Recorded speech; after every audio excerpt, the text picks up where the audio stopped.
Саламатсыздарбы, назарыңыздарда ачык сөз программасы.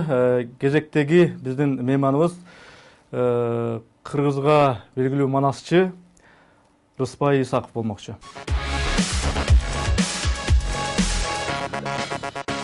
Рыспай мырза, ассаламу алейкум. Алейкум ассалам. Эми биздин ачык сөз бир кеңири алкакта бир сүйлөшсөк дейм да. Эми манасчы келип аткандан кийин манастан баштасак. Бүгүнкү күндө Кыргызстанда манастын орду кандай? Эми манастын орду бүгүнкү күн, кечеги күн же эртеңки күн деп бөлүнбөш керек кыргыздар үчүн. Бардык учурда кыргыз болгондон кийин оюнун төрүндө, жолунун башында манастабыз болуп келген, боло бермекчи. Болгону аны эсинен чыгаргандар бар, унуткандар бар. Ошондой адамдар бийликке келгенде элдин да эсинен чыгарганга аракет кылгандар болот. Бул маңкуртчулук, бир сөз менен айтканда. Экинчиден эл душмандары, биздин жан дүйнөбүздү тоногусу келгендер, биздин жан дүйнө байлыгыбыз менен, маданиятыбыз менен жумушу болбогондор, соодагердин мекени капчыгы дегендей болуп, жалаң гана капчыгын ойлонгондор. Мына ушулар келгенде гана бул нерсе бир аз унутулуп, эске алынбай калышы мүмкүн. Бирок бул улуу касиет, эч качан сырын кетирбеген, сынын кетирбеген, сырын өчүрбөгөн бир улуу касиет. Бир мезгилде басынып калар, басылып калар, бирок кайра жанардай атылып чыгаар учуру да бар. Манас эми билинбегени менен, бизде идеология жок дегени менен, менимче бул Манас Кыргызга бир идеология болуп бере алчу бир даяр бир уютку деп ойлойм да. Эми аны кантип пайдаланып атабыз кеп башка. Мен сурайын дегеним, ушул Манасты дагы жок, Манас тигиндей болгон, мындай болгон деп, мисалы үчүн жайсаң вариант кылып, дагы башкача вариант кылып, ушундай кылып ичара бир чабыштырган процесс жүрүп аткан жокпу? Бир жакынкы акыркы бир 3-4 жыл аралыгында ушундай болуп аткан жокпу? Акыркы эгемендүүлүк алгандан берки жылдарда Манас боюнча бир топ нерселер жүрүп атат чындыгында, билинбеген менен. Бирок ар ким жеке саясаты үчүн бурмалоого жол берип пайдалангандар жок эмес. Анын ички касиетин ачып берем деп ашкере ашынып кеткендер да жок эмес. Бул болбогон нерсе, кыйналган элдин кыялынан жаралган фантазия деп жокко чыгаргандар да жок эмес. Анын ичинде Манастын өзөк окуяларын бурмалоо менен андагы элге берилүүчү сабактарды, санаттарды бурмалоо менен бирге Манасыбызды жаман көргөзүү максатын көздөгөндөр да жок эмес. Мурда булардын абалы кандай болгон? Биз эгемендик алганга чейин, же болбосо Россияга караганга чейинки учурларда кантип оңдоп түзөп келишкенбиздин бабалар. Биринчи кезекте бардыгы Манас менен маалымдар болгон. Элдин арасында Манас жөнүндө билбей, укпай калдым деген түшүнүк болгон эмес ал эмес. Ошон үчүн окумуштуулар айтып атат да, Манастан 2-3 сапты мисал келтире албаган кыргызды кездештирүү мүмкүн эмес дешкен. Азыр Манас ким десе Куудул Бердибековпу дегендер чекеден чыгат. Манас десе аэропорт деп түшүнгөндөр дагы көп. Жеке өзүбүз күбө болгон нерселерди айтып атабыз да. Мына Якутияда бир спорт фестивалынын алкагында ЮНЕСКО шедеврынын фестивалы болуп, ошого барып калганбыз. Барып калганда өзүбүздүн кыргыздар, ошол жерде тосуп алган кыргыздар, спортчулар келди дегенди угуптур. Манасчылар келди десе түшүнбөй, силер кимсиңер дейт. Биз манасчыбыз десек, ошондо спорттун кайсы түрүнө кирет деп сураган кыргыздар болгон. Анда жана Дөөлөт деген манасчыбыз айтып атат, отуруп алып жүгүргөн спортко кирет деп. Анан адам тажаганда күлөт деген ушул да. Мына ушундай деңгээлге жетип калган элге Манас жөнүндө түшүнүк берүү өтө татаал болуп калды да. Ал эми ошону билген ички тышкы душмандарыбыз ушундан пайдаланып, абалдан пайдаланып, бар көкүрөгүндө жашайт экен, кичине угут берип койсо, ушул нукка бурулат экен деп манасты бурмалап аракет кылып атат. Эгер ошолор бурмалаган болсо, мурунку заманда, "Эй, бала, токтот. Башканы кой, манасчыны токтотуп туруп, сен бул жерин туура эмес айтып атасың. Мурунку манасчылар мынтип айтчу эмес беле? Сен аттап кеттиң бул жерин чаптап кеттиң. Тактап айтпайсыңбы?" деп эл өзү тескеп коюп турган. Башканы эмес, Сагынбайды ушинтип тескеген эл. Саякбайды, Кыдыралыны, Акылбек, Тыныбек, Келдибек балыктарды тескеген эл. Элдин деңгээли ошончолук бийик болгон.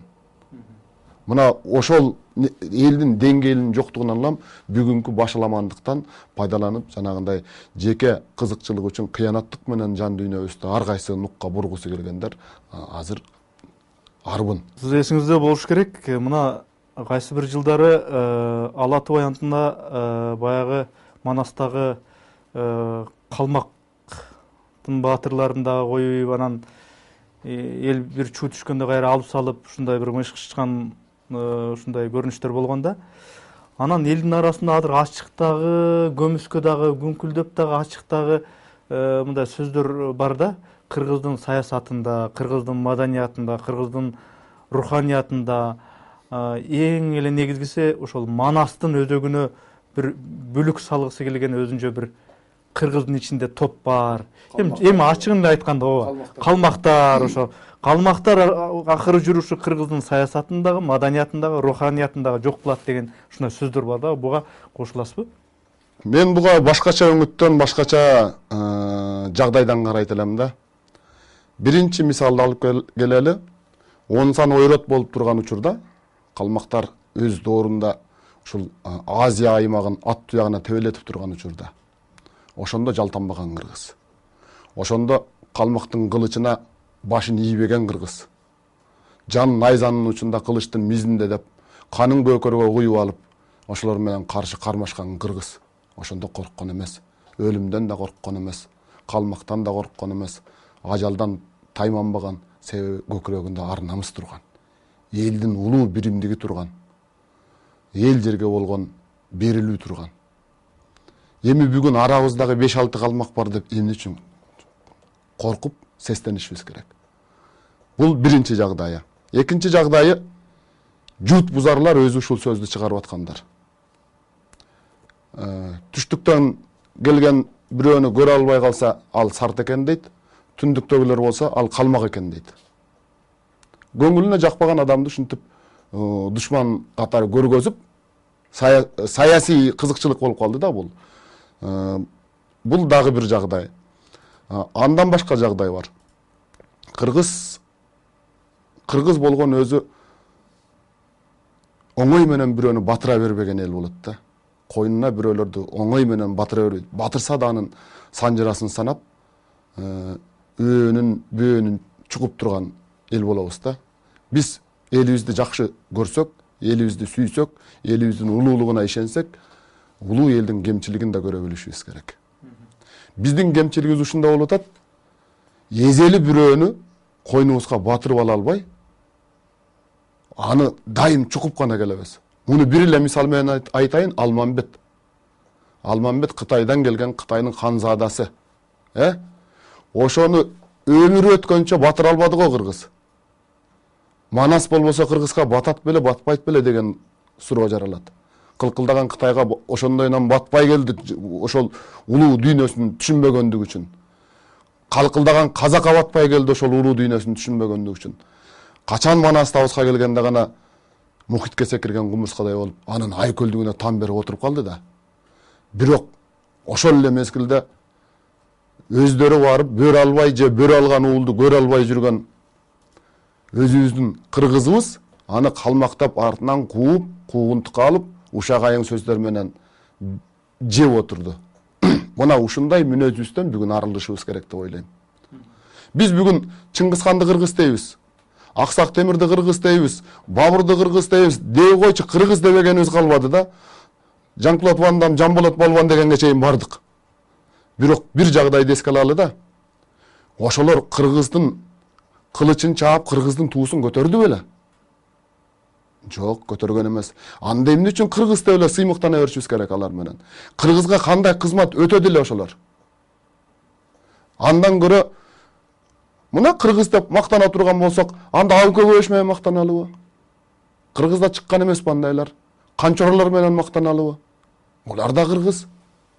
Эми ошолор менен сыймыктанышыбыз керек. Ага караганда 40 чоронун 40-ы 40 жерден келген.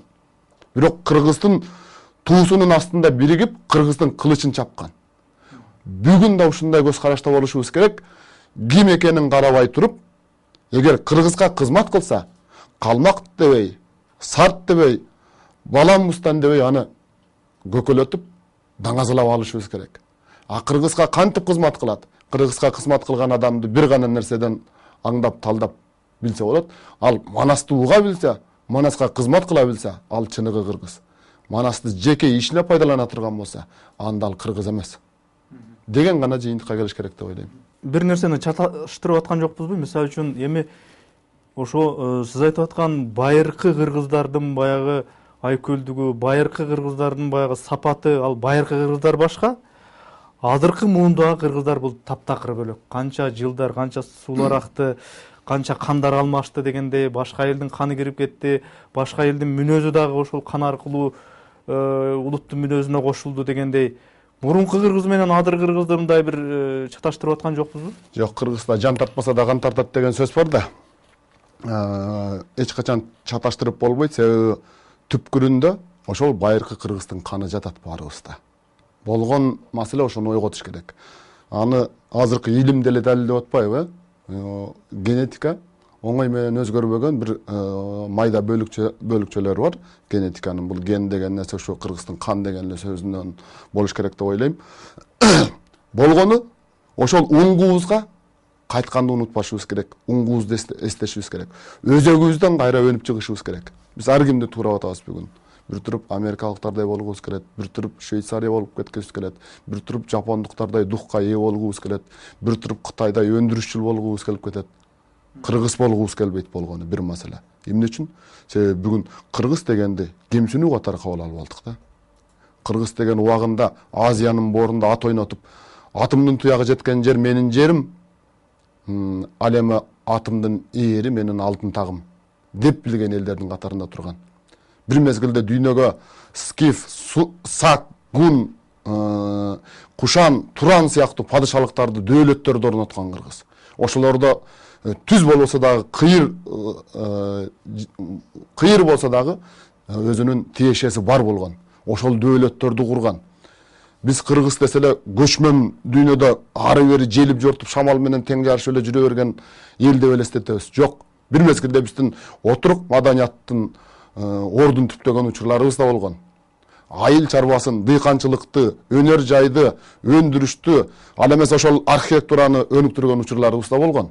Бирок анын бардыгы көмүскөдө калып кетти. Биз бүгүн жалаң гана көчмөн дүйнөнүн жөнүндө кабыл алып, биз көчмөн гана болгонбуз деген нерсени кабыл алып калдык. Ырас, көчмөндүк негизги жашообуздун негизи көчмөндүк болгон. Андан сырткары ушундай кылым карыткан Кытай менен алакалаш болуп, урум менен алакалаш болуп турган учурларда кантип ошол нерсени билбей калдык? Жок. Анын бардыгын өздөштүргөн, бирок түпкүлүктүү нерсе катары мындай бир макалы бар, келген жериңден кеткен жериң аруу болсун деген. Мына ошол макалды тутунуп, бүгүнкү дүйнөнү көөнөртпөй эртеңки муунга жеткирип берүү үчүн көчмөндүктү сактап калган. Себеби бүгүн бул жерге чөп чыкпай калбасын, такыр болуп калбасын деп ал эмес көчүп жүргөндө да журт которуп турган эл болгон да. Мына ушул жагдайдан анан экинчи бир жагдай бар, сиз айтып аткан нерсенин бүгүнкү кыргыз менен байыркы кыргыздын чындап эле айырмасы бар. Айырмасы эмнеде? Намыскөйлүгүнүн жоголуп жаткандыгында.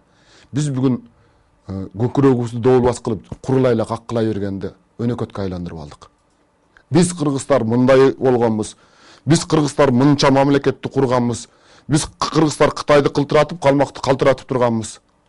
Биз кыргыздар орусту опузалаганга чейин барганбыз деген эле курулай сөздөрдү айта беребиз да. Жок. Биз андай болгон эмеспиз. Биздин бабаларыбыз ошондой болгон. Биз эгер чындап ошол бабаларыбыздын урпагыбыз деп эсептесек, ошол нерсеге татыктуу иш кылышыбыз керек бүгүн.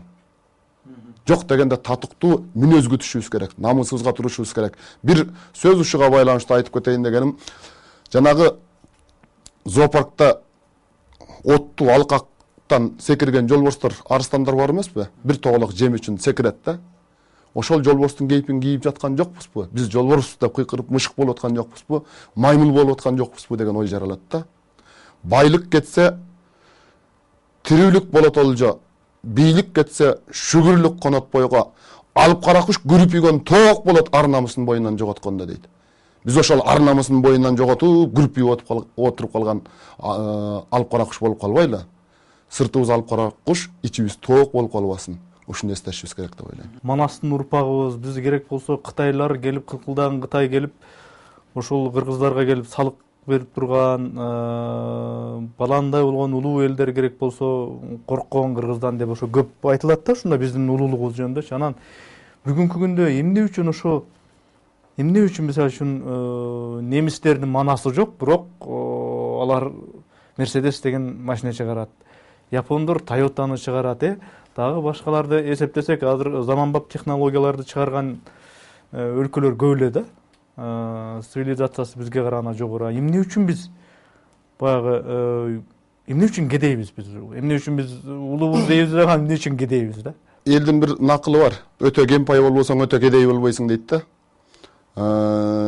Биздин төбөлдөрүбүз көп учурларда улуттун төрөлөрү кырылып кеткен. Көптөгөн кылымдар бою кыргынга учурады да. Мунун тарыхый шарттары дагы бар да, каймактары. Себеби туура сиз жогоруда айткандай кыргыз болуп бир кезде гүркүрөп, дүркүрөп турган учурлары болгон, бир кезде мүңкүрөп калган учурлары болгон. Бирок ошол атага ааламды жарып, айдыңы менен айга канат сермеп, күлпөтү менен күнгө канат сермеп турган учурларда далай элдин, далай журттун канына забын болгон учурларда болгон эмес да. Жана Бартолттун жазып аткан ошондон да орустун элчилери келет, орустан кербен келатат дегенде кыргыздар даяр болжо келаткандай сүйүндү деп атпайбы? Жолдо каракчылык кылган уста болгон учурларда болбой койгон эмес да. Мына ошондой учурларда башка элдин көкөйүнө көк таштай тийген учурлары далай болгондуктан кыргызды жоюу саясаты отурук маданиятка ээ болгон көпчүлүк элдерде жүргөн. Ошонун алкагында далай кыргынга учураганбыз. Анын тигил эл, бул эл деп азыр атабай эле коелу, тарыхта бул маалым. Ал эмес ташыбызга чейин талкандаган элдер болгон. Азыркы таш эстеликтерибиз ага далил, башы жок таш эстеликтерибиз турат бүгүнкү күнгө чейин. Муну ошентип ташыбызга чейин талкалап, өздөрүнүн маданиятын киргизген элдер болгон. Журттун каймактары ошентип кете берген дагы, андан кийинки мына 37-жылдарды эле алалычы, канча элдин канча каймагы кетип калды, туурабы? Ушундай болуп иргелип отуруп, жана Тууганбай аксакал раматылык айтып калчу эле, Тууганбай Абдиев акыныбыз. Манас баатыр баш болгон бүткүл баатырлар чоң казатта кырылып кетип, биз Абыке көчүнүн урпактары эле калган окшойбуз деп. Анын сыңарындай бул эми ачуучуна аралаш, аскияга чамалаш сөздөр го, бирок ошол ой толго жөн жеринен эмес да. Кыргыздын дүйнө таанымын билгендер кырылып кеткендиги үчүн ушундай абалга кептелип калдык. Бул биринчиден. Экинчиден, кыргыздар ошол учурда эмне үчүн өнүккөн элдердин алдында жүргөн деген суроого ой жүгүртүп карасак, алар жөн эле өнүккөн элдин алдында жүрө бербей, ошол өнүккөн элдин өнүккөн ыкмаларын пайдалана билген. Бүгүн биз бардыгын жери отпайбызбы? Кыргыз мындай кылган эмес деп телевидениени пайдаланбашыбыз керек. Боз үйдө эле жашай беришибиз керек. Бул Кытайдын кийимдерин кийбешибиз керек деген сыяктуу көз карашта жүргөндөр бар да. Өздөрүн карасаң машина менен жүрөт, уюлдук телефондорду көтөрөт. Анда уюлдук телефонду көтөргөн эмес кыргыз. Ташта деш керек. Машинеңди ташта дей турган адам жок да. Жок. Ошол мезгилде кыргыздар бүткүл дүйнөдөгү өнүгүүнү пайдалана билген. Ошол эле мезгилде Кытайдын кийимдерин пайдаланган, өздөрү Кытайга технологиясын сунуштаган. Евтухова деген окумуштуу Южная Сибирь в древности деген эмгегинде айтып атпайбы? Кыргыздар биринчилерден болуп темир иштетүүгө киришкен деп. Темир дооруна биринчилерден болуп кыргыздар киришкен деп атат. Кыргыздардан жасалган кылычтар кериктин башын шылый чапкан дейт. Бул деген технологиянын алдыңкы жолунда жүрдү деген нерсени түшүндүрөт. Аны ошол учурда Кытай жасай алган эмес, Рим жасай алган эмес. Кыргыздар гана ошондой темир иштетүү мүмкүндүгүнө ээ болгон. Биз ошону жоготуп алганыбыз үчүн бүгүн япондорго суктанып атабыз. Биз биринчи ошолорду өнүктүрүп, кайра изилдеп, башкалардан үлгү ала билишибиз керек. Ошондо кыргыз өзү жөндөмдүү эл чындап келгенде. Азыр көрүп атабыз. Японияга бара турган болсо, япондорду таң калтат. Америкага бара турган болсо, америкалыктарды таң калтат. Начар окугандарыбыз ал жака барса мыкты окуп кетет. Себеби жөндөмү мыкты да. Кыргыздын акылы көзүндө деп дагы бир учкул сөзү бар кыргыздын. Көрсө эле бат өздөштүрүп алат. Мындай айтсаң анчайын кабыл ала бербейт да. Көргөн нерсени бат өздөштүрөт. Ошон үчүн кыргыздын акылы көзүндө дейт. Көрсүн, ошону үйрөнсүн. Атың барда жер тааны, атаң барда эл тааны дейт. Көрүп, билип, ошону улуттун кызыкчылыгын бүгүн пайдалансын. Мына ошондо биз бабалардын баасына татыктуу урпактардан болобуз деп ойлойм. Эми азыркы суроону могу биздин мамлекеттик ишмерлерибиздин жогорку кызматта отургандан эми тагыраак айтканда мына бийлик өкүлдөрүнүн Манаска болгон мамилеси жөнүндө сурагым келип атат да.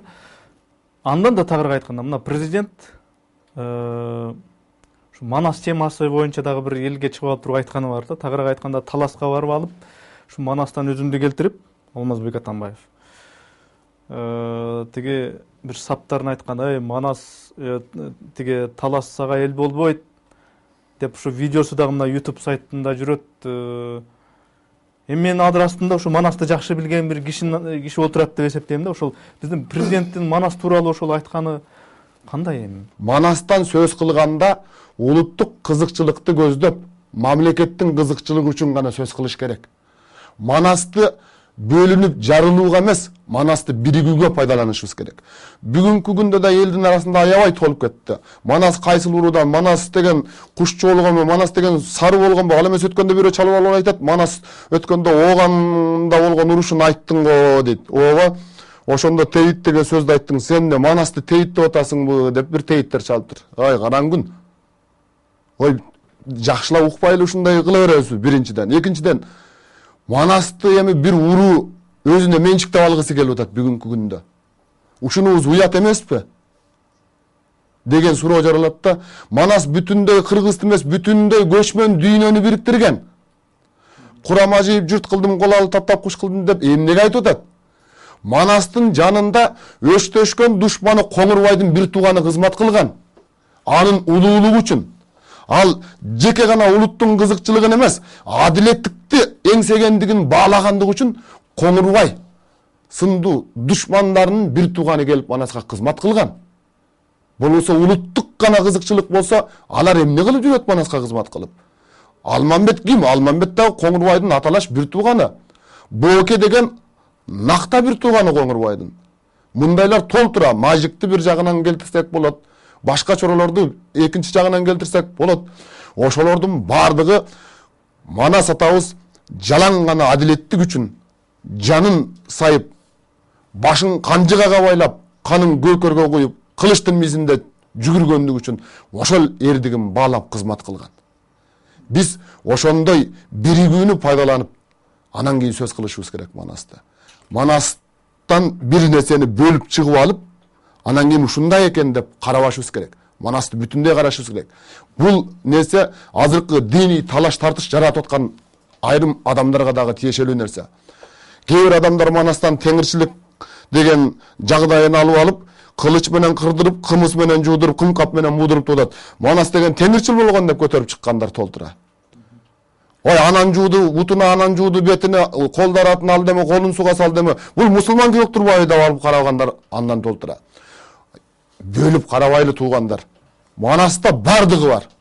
Жер жаралгандан берки окуялар бар ал эмес. Аспан жерден ажырап бөлүнө элек кездеги ааламга күндүн жарыгы төгүлө элек кездеги алмыстакы күндөрдөн айтылып келген сөз жөнү дейт. Ал эмес жер жарал элек мезгилден берки сөздү айтып атат. Биз Кыргызды бүгүн улут катары сакталып калышын ойлонсок, Манасты биригүүгө пайдаланалы, бөлүнүүдөн качалы. Анда Саяк деген уруу болгонбу, Саруу деген уруу болгонбу деп териштирбей, Манастабыз кантип кызмат кылган. Эгер бийликтегилер андан пайдалангысы келсе, бийликте кантип саясатты өздөштүргөн, өзүнүн оппозиционерлерине кандай мамиле кылган, азыркы тил менен айтканда душманына кандай мамиле кылган, өзгө кандай, жатка кандай мамиле кылган деген нерселерди изилдеп чыкпайлыбы? Бийликти куруу, бийликти жүргүзүү системасын ойлонбойлубу? Мына ошондон сабак албайлыбы деген нерсе жатат. Манасчы деле мен ойлойм, гезит окуйт, телевизор көрөт, радио угат дегенде, интернет карайт. Айтайын деген манасчы деле бүгүнкү күндө өлкөдүн ичинде эмне саясат болуп атат, Атамбаев неге Россияга барып келди, эмнеге Түркияга барып келди, ошондон кабардар болуш керек. Анан эми бүгүнкү бийлик менен оппозициянын мамилеси эмне болуп атат, андан деле кабар бар болуш керек дегендей. Ошонун баарын эске алганда, мына манасчы катары, Рыспай мырза, айтсаңыз, бүгүнкү күндө эки инкылап болду, эки окуя болду, жанагы төңкөрүш, революция, эми ушундай окуя болду деп атат. Ошондон кийин жашоо кандай болуп калды эми сиздин баамыңызда? Жашоо өзгөрдүбү? Өзгөрсө канча өзгөрдү? Же ордунда эле турабызбы? Же артка кетип калдыкпы кайра? Же өтө эле алдыга кетип калдыкпы? Өлкө кайсы абалда турат? Жан дүйнөбүздүн абалы өтө начар абалда турат да. Мына бийлик биринчи кезекте ушул нерсени ойлош керек деп ойлойм. Бүгүн экономикабызды көтөрөбүз, анан тигинтебиз, мынтебиз деп ал нерселер өз калыбына келет, аманчылык болсо. Эгер адамдын көзү тойбосо, адамдын көзү топуракка гана тоет деген лакап бар. Жан дүйнөсү байыбаса, анда ал адамды эч качан тойгуза албайсың. Биз биринчи өзүбүздүн маданиятыбызды калыбына келтирип алышыбыз керек. Элдик өнөрлөрүбүздү көкөлөтүп, кастарлап, баалап алышыбыз керек. Бүгүн Манастан идеология алабыз деп сөз кылабыз да, бийликтегилер бүт бардыгы ушинтип айтат. Манасты идеология катары пайдаланышыбыз керек деп. Бирок турмуш жүзүндө эмнени идеология кылып атабыз? Базарды идеология кылып атабыз. Кимдин акчасы көп болсо, ошонун сөзү төп болот деген нерседе жүрөбүз. Мен бир конкреттүүрөөк берейинчи суроонучу. Мисалы үчүн эми манасчы Рыспай Исаков мына кыргыз газ сатылып атканда деле ошону радиодон же гезиттен окуп угатты да. Манасчы Рыспай Исаков мына бүгүнкү бийлик коррупцияга каршы күрөшүп атабыз деп, анан оппозиция жок күрөшпөй, тандап күрөшүп атат, өздөрүнүкүнө тийбей атат деген жаңылыктарды эле окуп билип атат да. Манасчы Рыспай Исаков бүгүнкү күндө бийлик могу оппозиция менен диалог кылбай атат, элдин үнүн илгеркидей эле укпай баратат деген сындарды дагы мындай бир анча-мынча уга калып жүрөт да. Ушуларды эске алганда дейм да, баягы бүгүн артка кеттикпи, алдыга кеттикпи, ордубузда турабызбы? Мына тиги Бакиев мезгилине караганда, Акаев мезгилине караганга деген ошол аралыктарды салыштыруу менен менимче кандайдыр бир деңгээлде жылышыбыз бар.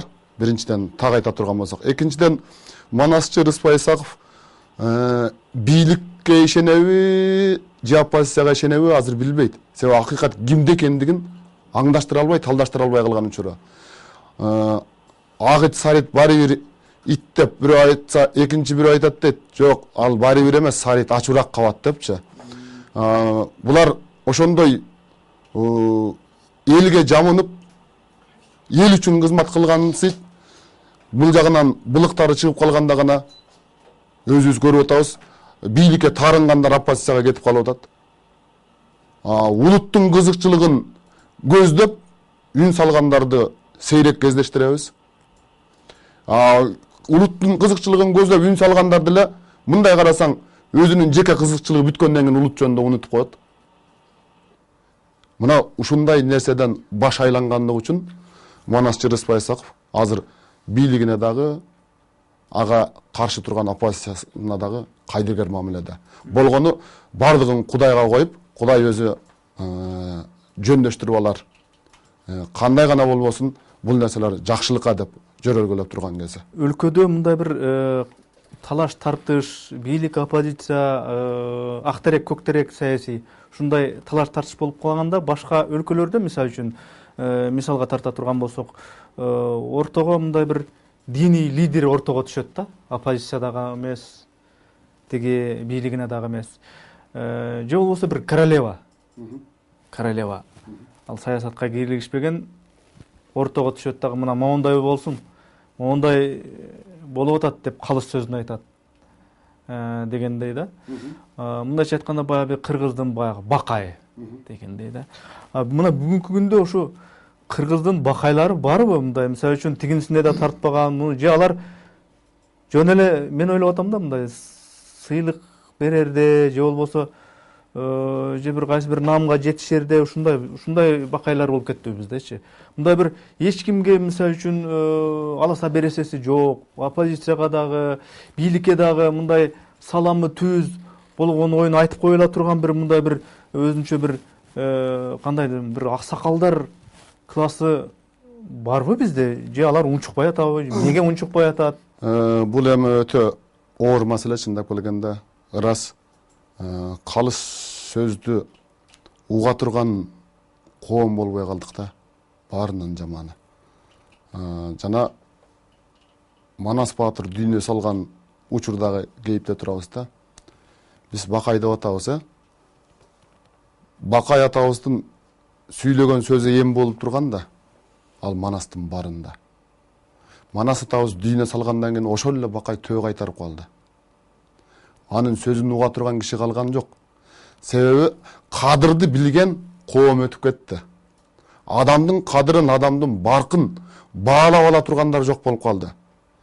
Бийликте абыке көбөш турганда Бакайдын сөзү сөз эмес болуп калды. Бүгүн да жок эмес андай аксакалдарыбыз. Болгону бийликтегилер аны угалабы? Жана ошонун айтканындай кыла алабы? Маселе ушунда жатат.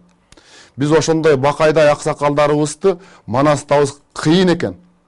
Өзгөчө жетик акылдуу болгондугу үчүн мен өлгөндөн кийин саясатка аралашпай алыс жүр деп койду.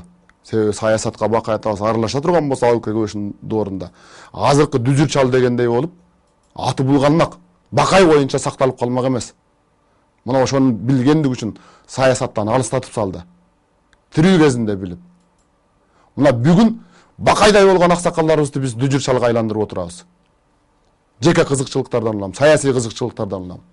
Ал эмес динди да саясатташтырып ийдик. Таянычыбыз жалгыз гана Кудайдан коркот деген адамдарыбыз дагы саясий кызыкчылыктарды пайдаланып калганда эмне дей алабыз башка? Биринчи кезекте бийликтегилер ушундай мамиле куруш керек. Элден Бакай Кошой сындуу аталарды алып чыгыш керек. Өзүн курмандыкка чалып болсо дагы ошондой нерселерге моюн сунуш керек да. Ошондо гана Манасыбыз да кайрылып келет, Алмамбетибиз да кайрылып келет, Бакай Кошой аталарыбыздын каадасы сакталат деп ойлойм. Мисалы үчүн мына Алайда канча күндөн бери жол тосуп турушту. Же болбосо өткөндү эске сала турган болсок, мына Батукаевдин качып кеткенде ал туура бул туура деп туруп, тияк журналисттер, буяк журналисттер ошол эле Алайдага жол тоскондорду бир тарап башкача көрөт, экинчи тарап дагы башкача көрөт. Ушундай учурларда мисалы үчүн президентти дагы теске салып кое турган, оппозицияны дагы теске салып кое турган, эл дагы моюй турган бир мындай бир аксакалдык бир муун, ошо сиз айткандай баягы койчу мен айткан менен ушулар менин сөзүмдүн баркына жетеби, менин кадырыма жетип угабы деп, демек арабызда андай аксакалдар бар, бирок алар менин баары сөзүмдүн баркына булар жетпейт го деп унчукпай жүрүшөт экен да. Төө кайтарып жүрөт. Бир сөз менен айтканда төө кайтарып жүрүшөт Бакай атабыздай болуп. Себеби эгер алар ушул нерсеге аралаштыргандар болуп атат да, аларды дүжүр чал кылып чыгарып коюп атабыз. Ошолорду көрүп туруп, өзүнүн кадырын, сөзүнүн кадырын түшүргүсү келбейт деп ойлойм. Азыр жанагы окуялар, Батукаев, Алайдагы жол тосуу, бул бир эле адамдын күнөөсү эмес, же бир тараптын күнөөсү эмес деп ойлойм. Керкисинде да бар, кемигинде да бар дейт кыргыз. Эки тарапта тең болушунча күнөөлөр бар. Бирок бир нерсени эске алыш керек. Ушул жөнүндө калыс сөзүн айта турган адамдар өзүнүн жанагы сөзүнүн кадырынан коркот, биринчиден. Экинчиден, буга анчейин акыл калчап башы жетпей турат. Себеби аныгын билбейт. Ал уурдадыбы, уурдабадыбы, мыйзам тешкере эле да. Азыр биз мыйзамга да баш ийбей калдык. Ушундай башламан эл болуп калдык. Эмне үчүн Батукаевди ушул жерден качырып үй алабыз? Түшүнүксүз нерсе да, эмне үчүн качырып үй алабыз? Эмне үчүн Келдибеков качып кете албады? таң калыштуу нерсе, эмне үчүн Келдибекти кармап алдык? Ошол эле учурда эмне үчүн ууру коррупционер деп турса Келдибекти коргоп атабыз? Мен бул жерден бирөөнү күнөөлүү же күнөөсүз деп айтып атканым жок. Биздин мамилебизди айтып атам да. Бул сыяктуу адамдар азыр бийликте көздү жумуп бирөөсүн кармап алып келе берсең чыга бериши мүмкүн да. Келбек сыяктуулар. Кудай билет, кимиси таза эмес экендигин. Андай болсо абийирге коюп туруп бир көрбөйлүбү? Эгер мындай деп ойлойм да, мен президент болсом мынтет элем. Айланайын, калк кечирип койгула. Мен ушул президенттик даражага жеткенге чейин мындай уурулук кылдым. Калктын капчыгын мынтип тонодум. Бирок мен ошону мойнума алам, калгандары да мойнуна алсын. Биз жазаланалы, биздин муун тазаланалы. Бизди кечирип койгула. Бизди өтө жазалап кечирип эле койгулачы. Калганын бул жагын таза иштеп берели дегенге да жарабай турабыз да. Ошентсек четтинен чыгат го деп ойлойм да. Эгер канчалаган инвестиция, канчалаган каржылар мамлекетке кирип атат, биздин мамлекет, биздин элибиз бир тоок ферма ачып туруп эле багып койсо жетише турган эл да. Бир көчөнүн элинде болуп калат, чоң мамлекетке салыштырганда. Анан ошону бага албай, ушундай кенен табияты таза, байлыгы мол, гени мол өлкөдө алтыныбызды казып, алтындан кымбат мөңгүбүздү агызып карап отурабыз. Рыспай мырза, эми мен берейин деген суроолордун баарын берип бүттүм. Анан ушу буяка келген конокко ички жан дүйнөсүндө эмнени айткысы келсе, же күлгүсү келип атабы, же ыйлагысы келип атабы, же бир бакырып алгысы келип атабы, эмнени айткысы келсе бир ошондой бир мүмкүнчүлүк дегендей. Манас жөнүндө эле ойлоном да. Башка нерсеге мына тийди кашты мамиле кылып, ошол эле учурда замандын көйгөйүнө деле анчейин баш орто өрбөйм чындап келгенде. Болгон бирөө сураса, ошого болгон көз карашымды гана айтып коем. Болбосо эң негизинен Манас жөнүндө гана ойлонуп келебиз. Манас дүйнөсүндө да азыр башаламандык. Бизде азыр манасчылар Кудайга шүгүр уучубуз кур эмес экен, ар болуп калды. Көбөйүп атабыз. Бирок ошол манасчыларыбызды бүгүн коом иргеп ала элек. Ким чындап эле нукура манасчылыкка ээ, ким жөн эле манасчылык атты жамынып жүрөт деген суроолор дагы жаралып жаткан учурда, мына ушул жагдайда иликтеп, мамлекет өз баасын берсе жарашат эле деп ойлоном. Бул биринчиден. Экинчиден, ошол Саякбай атабыздан жазылып алынган экен, андан берки манасчылардан Манас толук бойдон жазылып алына элек. Ушул толук жаздырсам, ошого мүмкүндүгүм жетсе деп ойлоп жүргөн кезим. Азыр мүмкүндүк, шарт деген көп болуп калды. Ошого карабай, ал нерсеге жетише албай жүргөн чагыбызда. Ал эми Манасты баштан аяк айтып бүтүрүү бул көптөгөн жылдарды талап кыла турган нерсе экен чындап келгенде. Ошого Кудай өмүр берсе экен, ушул ойдун өтөсүнө чыксам экен деп ойлонуп жүрөм. Рыспай мырза, келип ачык сөз айтып, ачык маек берген үчүн мен ыраачылык билдирем. Чоң рахмат.